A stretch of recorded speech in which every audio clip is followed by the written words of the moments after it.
Revanth Reddy లాంటోడు of knowledge వ్యక్తి అని, ఇలాంటి దొంగల చేతికి ఇవాళ తెలంగాణ రాష్ట్రం పోయిందని బీఆర్ఎస్ మాజీ మంత్రి జగదీష్ రెడ్డి విమర్శించారు.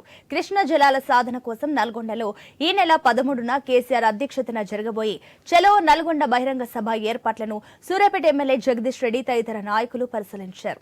రైతు బంధు డబ్బులు కేసీఆర్ గారి చిహ్నమని, అలాంటిది ఇవాళ రైతు బంధు డబ్బులు అడిగితే చెప్పుతో కొడతామని కాంగ్రెస్ ప్రభుత్వం అంటుందని జగదీష్ రెడ్డి మండిపడ్డారు.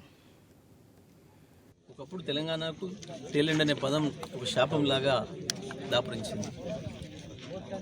ఈ జిల్లాలోంచే 20 ఏళ్ళు, 25 ఏళ్ళు, 30 ఏళ్ళు శాసనసభకు ప్రాతినిధ్యం వహించిన వాళ్ళు, మంత్రివర్గంలో ఉన్నవాళ్ళు, ఆ పెద్ద నాయకులు కూడా ఏ ఎడమకాలం కింది రైతాంగంతోనైతే వాళ్ళు రాజకీయంగా ఎదిగినరో, ఆ రైతాంగానికి కేవలం వాళ్ళకు అర్థం కాని పదం చెప్పి, ఒకటి టేలెండ్ అనే పదం చెప్పి మోసం చేసిన విధానాన్ని 2014 తర్వాత మా ప్రభుత్వం వచ్చిన తర్వాత బహిరంగం చేసిన స్పష్టంగా కాదు, ఇది మన హక్కు, మనం కొట్లాడితే ఎట్లా వస్తుంది.